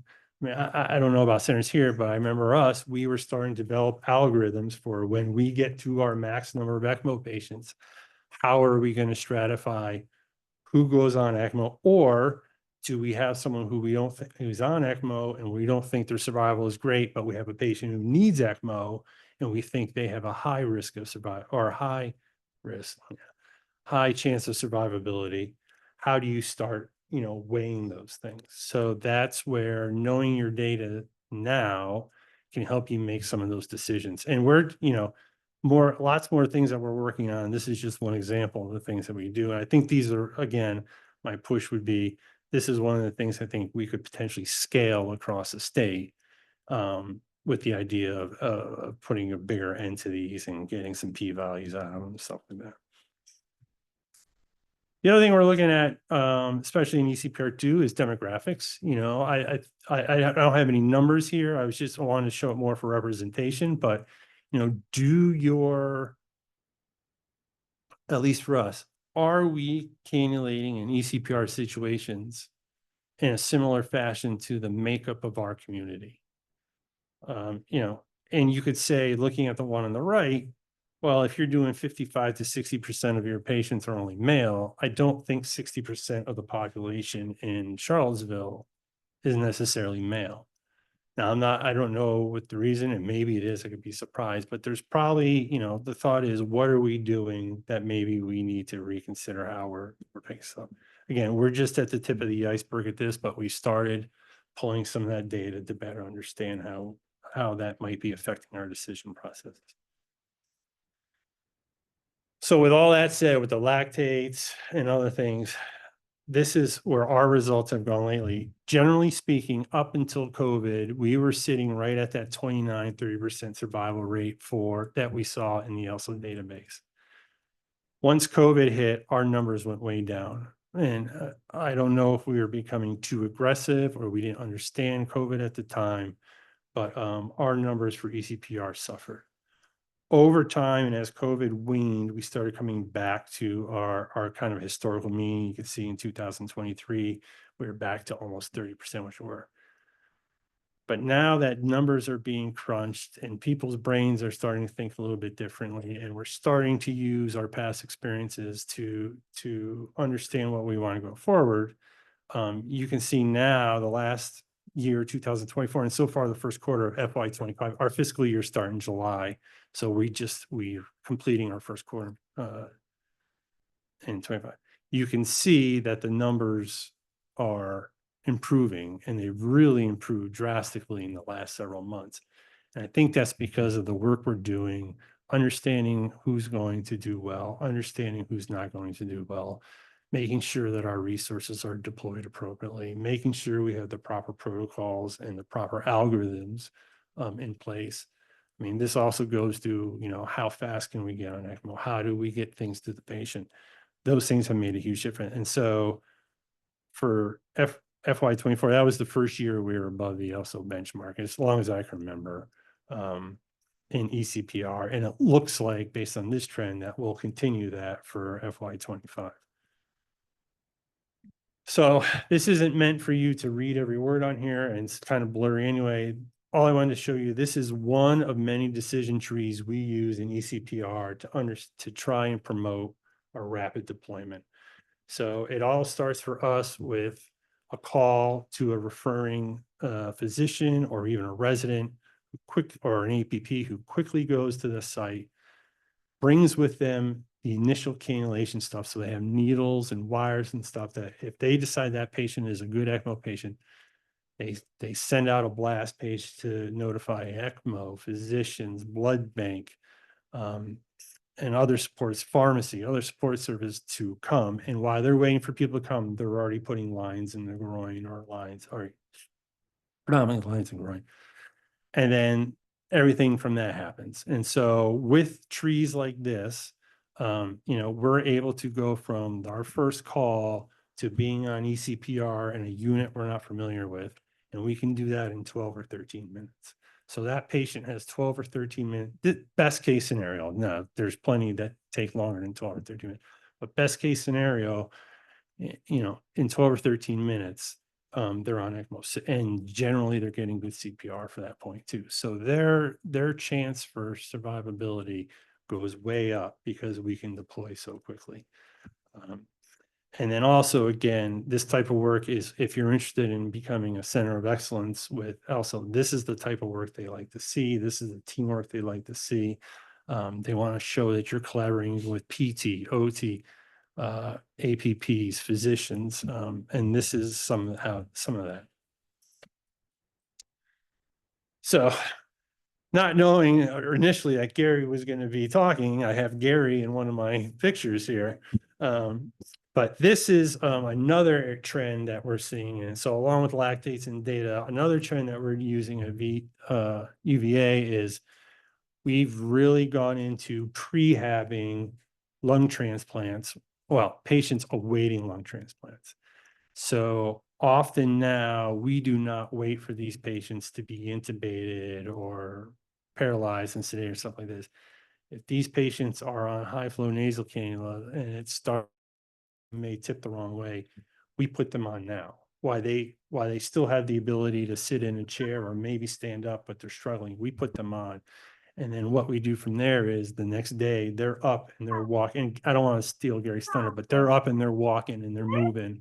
And we notice that the frailty for those guys goes way down. They go into their surgeries in a much better shape, and their outcomes post-surgery are fantastic. Their length of stays are shorter. Their ventilation times are shorter, and it's because we're pushing them into surgery in a better state than what we would traditionally do is absolutely max out everything possible before we finally put you on ECMO. So earlier intervention seems to be, for us, and there's data support, it seems to be the better way to go.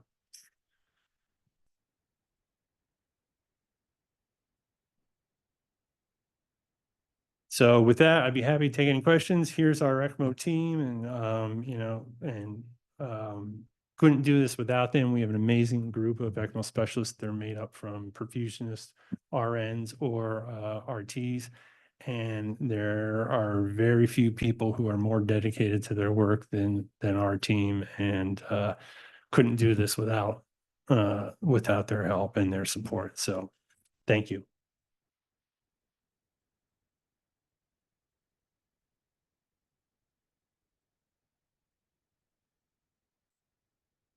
Have any questions?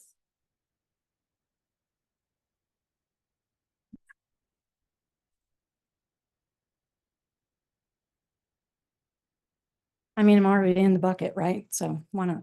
Sure. So Mike, you talked a little bit about our algorithms and protocols for initiation.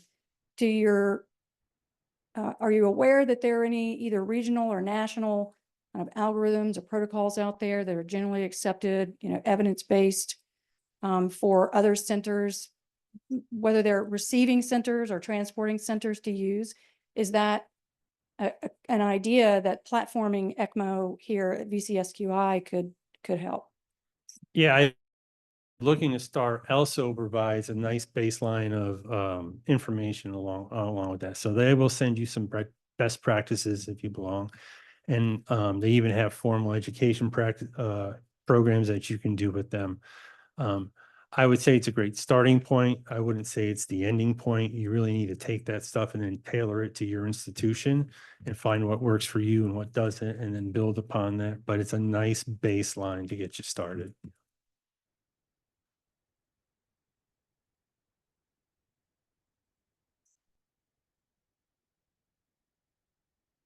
I heard that.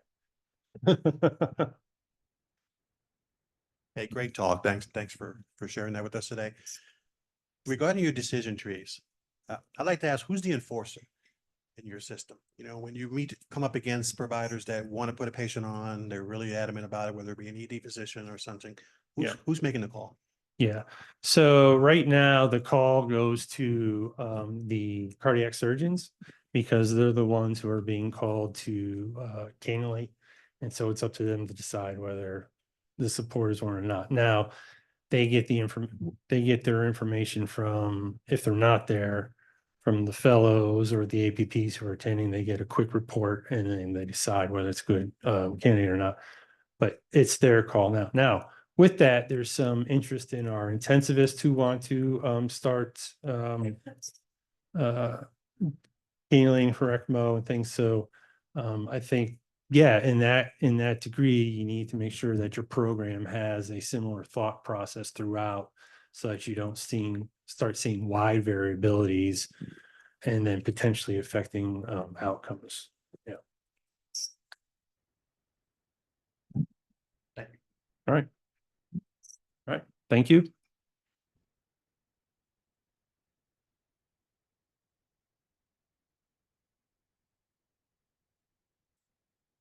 Hey, while we get everything set up, our speech is best done if you guys have a drink. Yeah. So the bar's still open, I just checked.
Okay, everyone, while we're finishing up the final touches on technology, please let me take a moment to introduce our next set of speakers.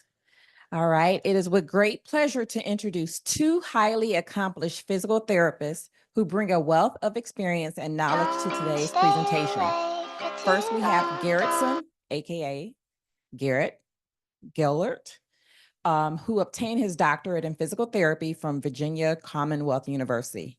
He holds a master's in physical therapy and a bachelor's, I hear double.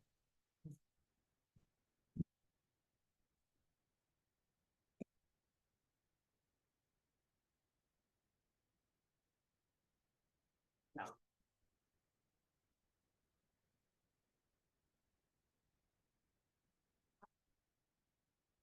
Okay, forgive me. I'm gonna go ahead and continue my intro. Is that here 2 times? Everyone online, if you're hearing an echo or if this sounds really bad, please let us know in the chat. We're reading in the chat. It's the echo.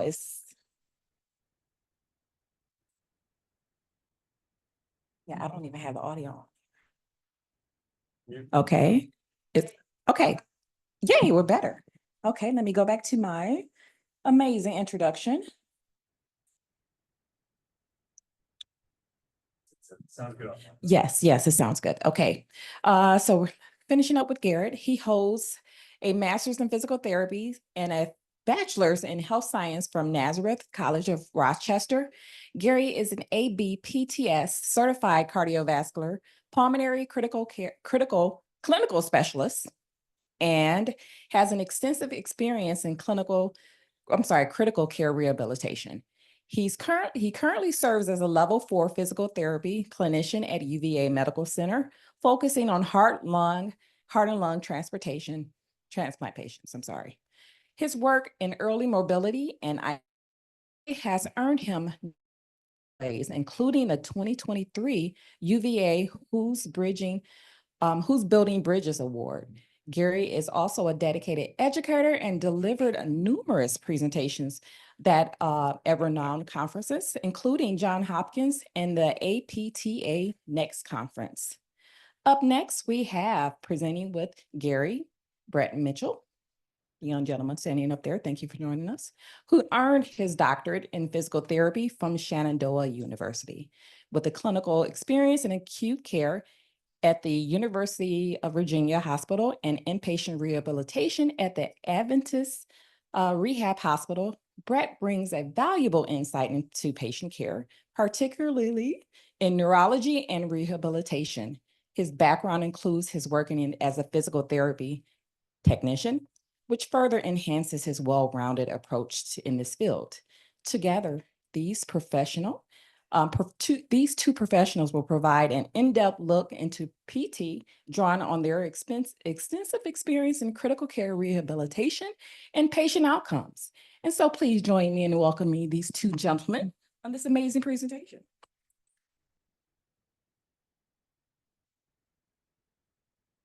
Thank you all for that grand introduction. We appreciate it.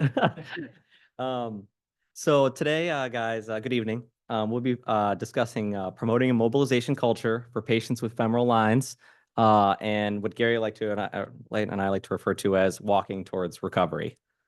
So without further ado, and there we go.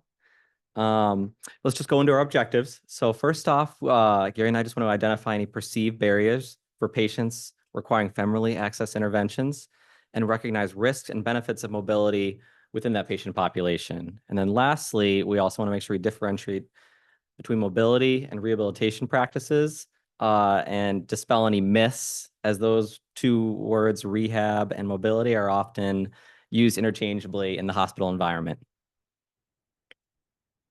All right, now before we dive into our case study, I just want to quickly put out one disclaimer.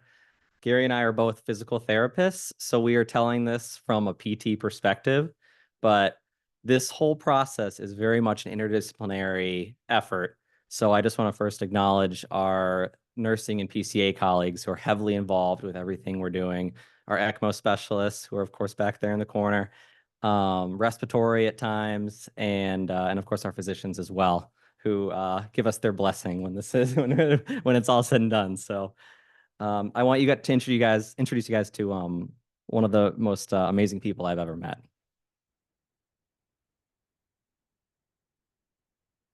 December the 14th, And what are you here for? a heart and liver transplant. Yeah?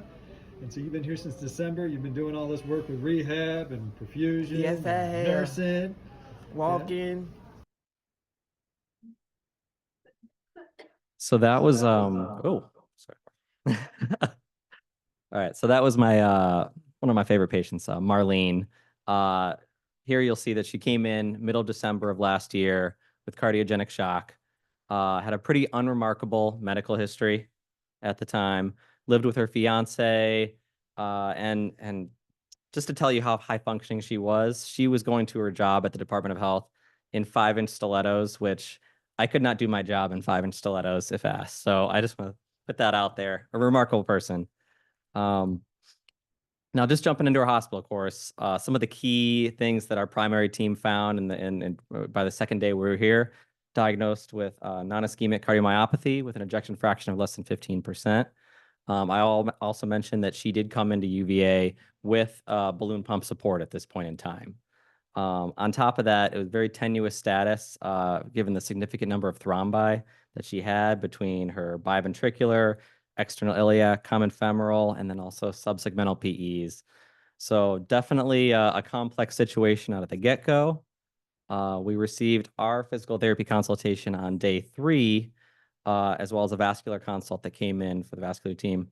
Unfortunately, we were not at a point where we could truly participate with physical therapy at that point in time. They were still titrating up on vasopressors. She was having EKG changes with corresponding chest pain. But before we jump too deep into her case, I do want to just go into UVA's history through this journey. So when we first started ramping up balloon pumps, ECMO, other devices that are life-sustaining, we were pretty much, these patients were confined to bed rest. If a PT was consulted, we were just doing bed exercises. It wasn't up until June of 2019 that we started changing that narrative.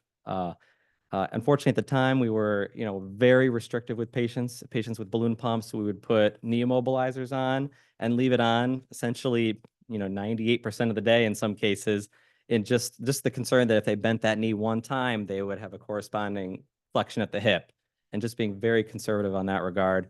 But with that influx of patients going on these devices and being on balloon pumps or ECMO for longer durations and at a higher frequency within the institution, we initiated verticalization therapy. So many of you may have seen these beds, particularly in our CCU, our TCV PO. These standing beds are excellent because it makes verticalizing a patient as simple as the push of a button. So we started doing this in June. In the end, our nursing staff also started taking on some of those responsibilities as well of verticalizing patients for all their meals so that they're upright, eating their meals, getting eye level with the room. All right, now jumping forward, we finally hit a point on day 5 where we felt like we could go in and at least start to verticalize Marlene. So I went into the room. We started the process of tilting her up. I could tell there was some underlying anxiety there because she had had a whirlwind of the last 6 or 7 days. And in the end, she vasovagal to a degree, got very symptomatic. Hemodynamically, she actually was stable, but we ended up, luckily, when you're standing someone in one of these standing beds, you can just tilt them back, and a lot of times those symptoms subside. Everything resolved, but we just weren't able to move forward with any other interventions at that point in time. Okay, all right, Gary. And so as it's indicated up there, she went into VTAC on day 6, and then she coded. She was down for about 3 minutes during that time. They were able to go ahead and do a BIVAT and remove the balloon pump. And then vascular came in and took care of those thrombi. And in addition to that, they had to do some vessel repairs. With those vessel repairs came a prophylactic for compartment fasciotomy. And then they ended up completing the heart biopsy to confirm that she had giant cell myocarditis. So that's day 6, right? Day 7, she had a clot at the end of her drainage cannula in the right atrium. Okay. And so because of that, another cannula was introduced via left fem, and that was a 25 French. All right. And so at this point, we're still involved. What can we do with somebody who's got a new 25 French in their groin? And so when we look at the perception of having that new 25 French in a groin, perception in and of itself, right, is a physical sensation interpreted in the light of experience. Or another way to look at it is this. Right? Who's right, who's wrong? And so that 25 French, people at the time, the perception would be you bend the hip, you kink the tube, right? Or if we're going to mobilize this person, the perception might be that what if it comes out, right? What if it goes too far in? What if you pop something on the inside, right? Evidence suggests that is truly a perceived barrier to mobility. And so interprofessionally, we got together and created guidelines like Mike alluded to in March, and you saw our first VA ECMO patient up in ambulatory, right? Because it was an interprofessional team came together and said, evidence suggests this foundation. What can we do at our institution to make that happen? And so not only do we look at the evidence in and of itself, we ended up reaching out to the University of Maryland and having a conversation with Chris Wells and her group. What can we do to be better prepared for these patients? 2 months later, we liberalized our balloon pump folks. Again, founding that on evidence based on Stephen Ramsey's group out of Atlanta. And then we reached out to some peers in Carillion, VCU, right? Because these folks were doing it as well. What are you doing? Okay, and how is it safe? And so we were able to do that as well and rolled out those guidelines. And so knowing that, she ends up getting extubated on day 10. Day 11, we do our reval and sit her up at the side of the bed. 25 French in her left groin. 4 other cannulas coming out of her chest, right? And so she sits there, and that's a big thumbs up that you see right now to her fiance, actively engaged in the mobility and rehab component of her stay, right? And so I want to differentiate the piece between mobility. Mobility is the ability to move, right? Well, I've walked in here, you walked in here, that's mobility. Rehab is truly to restore somebody to a former capacity. We use mobility as an intervention, but not all mobility needs rehab.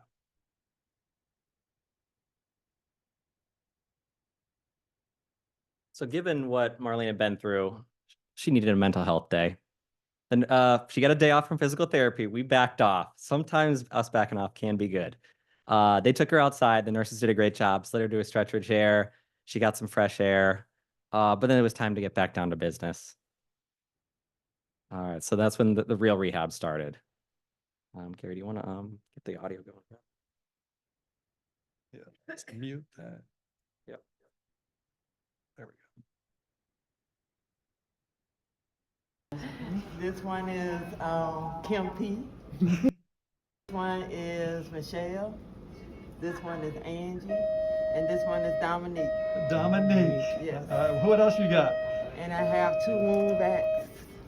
2 wound vacs? One on my lower leg and one in my groin. Yeah? Yes. Where do the girls go? The girls go up here. Up where? All the way up to my chest. Yeah, you got 4 in your chest, and where's the other one? The one is over here. Right over there in that Yes. fem line, Yes, right? Way in down that there? fem- All right, cool. Yep. All right, that's enough talking. I guess it's time for you to get to work. Yes, it is. We're good to go. Dominique was my favorite. Anyway, yeah, as you can see, she's loaded up. You can see she also had 2 wound vacs. One of those wound vacs was actually in her right groin site where she had previously had her balloon pump. So that was also slow to heal, something that she had for almost the whole duration of our time working with her. But you know, it didn't stop her. We just still moved forward, did our thing. And day by day, we started ramping things up, hitting our stride. So we'll have you do your thing, Gary. So I would do a little back.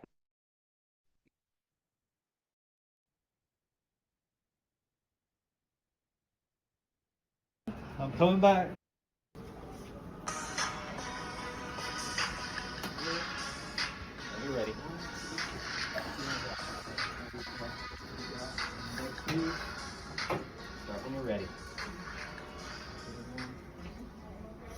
Yeah. Marlene, how far have you walked today? Long way. Yeah, baby. Long way. I'm trying to loop it around. Speed on you. Yes. I'm trying to loop it around. We'll keep on smiling and heal up, yeah? Always. So Marlene walked about 300 feet that day. It was one of her better days that we caught her with some videography. But I mean, there were ups and downs through this whole process. But in the end, looking back on it, I would say Marlene was probably walking about 5 to 6 days a week with us. And then nursing staff, to their credit, really took on the legwork of getting her to the chair every day on their own without their physical therapy being present. It just became part of her routine. They were getting her on the bedside commode for toileting. It almost felt like she had a good routine going, and she was happy throughout. I would walk in the room to see her for the day, and she would ask me how my day was going. Like such a bizarre circumstance given what she's going through in that moment. So it just makes me smile even just seeing some of this stuff. But now we're talking about the benefits of therapy here. I'm going to go down the line. I know I put this at the top, but daily standing weights, I think it's going to get some physicians' attention because I know you guys have to do a lot of guesswork if you don't have good, accurate weights. But what we're doing right now, particularly with our balloon pump population, is when we get these patients up to walk, we're putting them on the standing weight and getting an accurate weight for that day, because I know it can be really delicate to navigate fluid management for heart failure patients. So that's incredibly valuable. But as we keep going down the line, you guys already know about the value of strength and conditioning, reduced risk of clotting, reduced risk of hospital-acquired pressure ulcers, reduced risk of delirium, improved GI motility, and thus perhaps reduced risk of bowel obstructions, being upright for their meals, which not only is more comfortable than trying to eat on your back, but reduced risk of aspiration.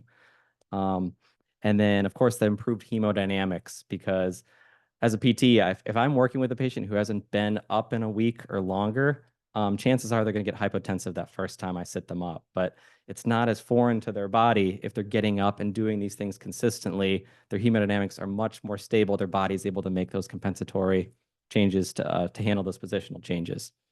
All right. And then just backing up a little bit to the psychosocial benefits. I will say that just working with patients who are in bed, the communication changes when you start getting them upright and then they're at your level. There's something different about how a patient engages with a nurse when they're in the bed in a supine position versus when they're walking with us and then they see them in their environment at the nurse's station. It's truly something special. They're just they're joking around a lot more. They're smiling. It's a much more positive interaction versus them kind of being at the mercy of the provider coming in to work with them. So when I was looking through this list of benefits, I was looking at reduces risks. So it makes me start to actually wonder, what's the more risk averse thing, not mobilizing these patients or mobilizing them? Right here. And so with that, I think I want to pause just for a second and revisit Marlene. On that walking day, that's her day 88 with us in an ICU. Right? That's not day 14 anymore, day 88. And she looks that good, that actively engaged in her care, which being in bed, you don't get. And so we didn't just do this with our folks who have ECMO. We don't do it just with our folks who have BiVAP. We do it with our folks who have balloon pumps. This is a gentleman who was able to go outside with his sister and enjoy the mountain view, right? This is a gentleman. Security go.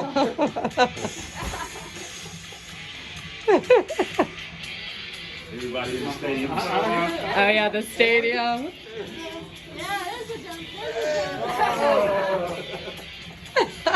All right. There you go.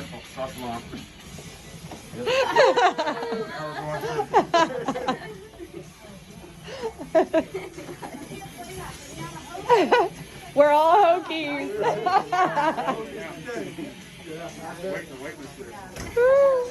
Good. And so he gets to a point where we lose the walker. right? Because now he's doing rehab. Independent prior to coming in here, he doesn't need rehab anymore. Nursing is able to take over that mobility piece. Just like this guy. No walker, with his granddaughter, walking the halls with nursing.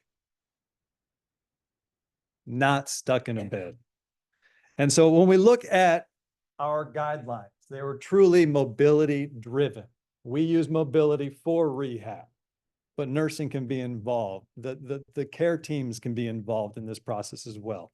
And so based on our preliminary balloon pump data, since we started these guidelines, we've had 11 patients, 139 ambulation trials, going 250 meters on average. It's a long way, and that's just with rehab. 10 of them have gone home directly after heart transplant. 1 went to rehab, but they all survived without dissecting, without an aneurysm, without a balloon rupture, no surgical reintervention, and certainly no mortality.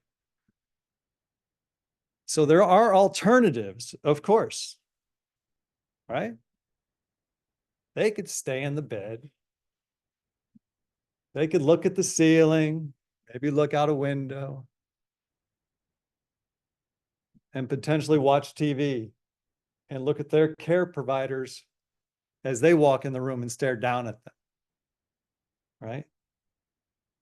Marlene's story is impressive. She had 5 cannulas. We're mobilizing people with ECMO, mobilizing people with balloon pumps, mobilizing people who have CRT running. And there are facilities and places that are still not mobilizing people who have a FEMART line. And so when you look at what happens with Marlene and her journey, I think this last video says it all, not just for us. I'm Stephanie. I also work in the TCB. And I'm Ashley. I'm the interim nurse manager of the TCB. And we are here today celebrating one of our Long-term patients' birthday. living it up. She's been with us for over 100 days, and so we thought we would join together with her family and give her something to remember. We're here to celebrate her. Yes, birthday this year.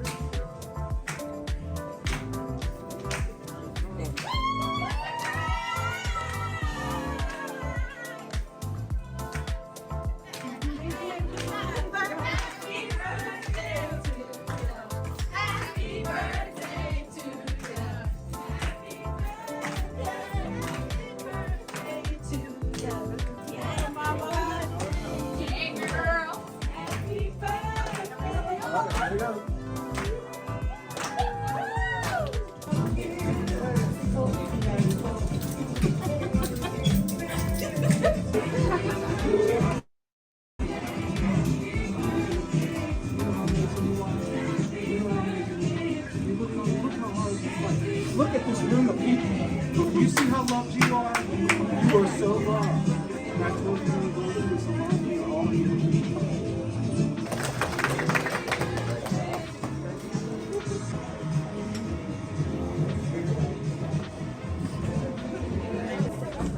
Oh, what is that? That sounds so fancy.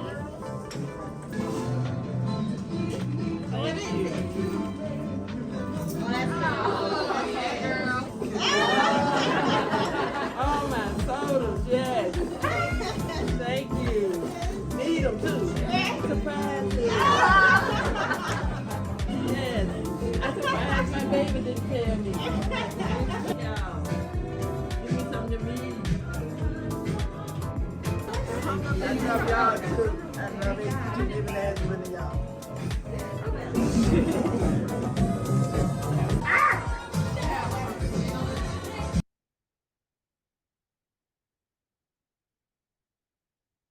What I think what I can appreciate most about this story, right, is that she got to have her family be part of her care. She was an active participant throughout her entire stay, 120 some odd days. She wanted to share her story so other folks wouldn't stay in bed. Unfortunately, she didn't get past that heart liver transplant. Okay. But by sharing her story and allowing us to share her story with y'all, our hope is to continue to transform Virginians and beyond, right? And the care we provide. And so what we've done, and our work is not new. There are facilities that have been doing this for a while, but it tends to come across as being new in other areas. And we want to make sure that those other areas hear these stories. And so there's a ton of references here at the end. And if anybody has questions, we are certainly happy to answer those.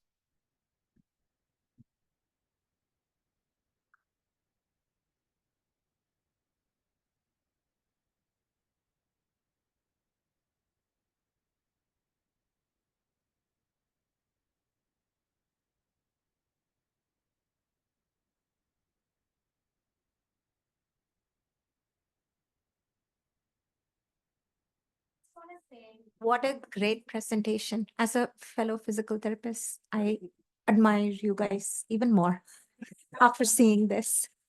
Thanks, Gaia.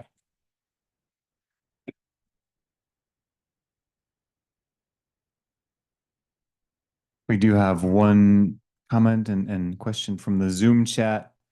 Thank you for such a great presentation. This is from KCD.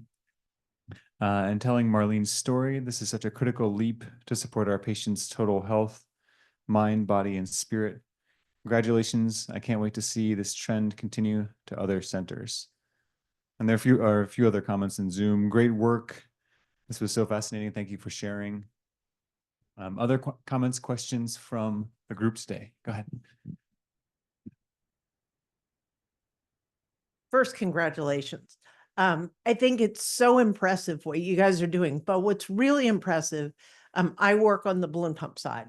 And so when Gary and I first talked and he said, we're walking our balloon pumps, I almost had a little heart attack, like, oh, you can't do that. And he's like, yeah, we do. But the care you guys have taken and the amount of data you collect and the extremes that you go to make sure that you know exactly where placement is, pre-walk, post-walk. I think the protocols that you have in place are what makes a huge difference. And I'm a huge fan. Thanks, Rob. Yeah, those protocols, it's fascinating, right? It's like one guy in Atlanta decided to give something a try. He published it, and then we were able to use that publication and his protocol. Stephen Ramsey's protocol is the one that continues to be brought up again and again and again. And so I know, Guy, you used his protocol as well to help drive your publication as well. So, You know what works for us. Oh, sorry. I was saying that we took Ramsey's protocol and then we just had to sell it and made it our own to make it work for us at VCU. But we are patients are very appreciative. It's like very normal for us to walk our balloon pump patients. Yeah. We sometimes can even sit them down a certain way and it also works. Just putting it out there. So, and the balloon doesn't move because we've taken post ambulation chest x-rays even after they've sat down. So.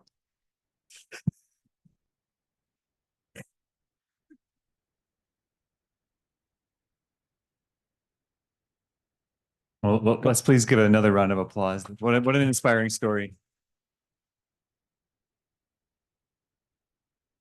Thank you again, Brett, Gary, for your talk here. This is given us quite a lot to think about, and just a truly, I think, moving story, and a lot we can learn and potentially propagate across our VCSQI community here. So with that, we are drawing to a close here for our meeting tonight. We want to thank all of our presenters tonight. Thank you all for being here as well, for taking the time out. Those who have stuck around with us here in our VHAC meeting this morning as well. We appreciate your participation, your engagement in the VCSQI community, and just truly value your collaboration, your insights, and look forward to the journey together. Our next quarterly meeting will be on Thursday, December 5th. That will be a Zoom-only meeting. Please look out for the follow-up information following tonight's meeting with the slides and other follow-up work groups. And as always, we welcome your input. So thank you all again. Oh, and thank you to our planning committee tonight too, as well. And to Sherry for making everything happen behind the scenes too. Drive safe, everyone. Take care. Thank you again.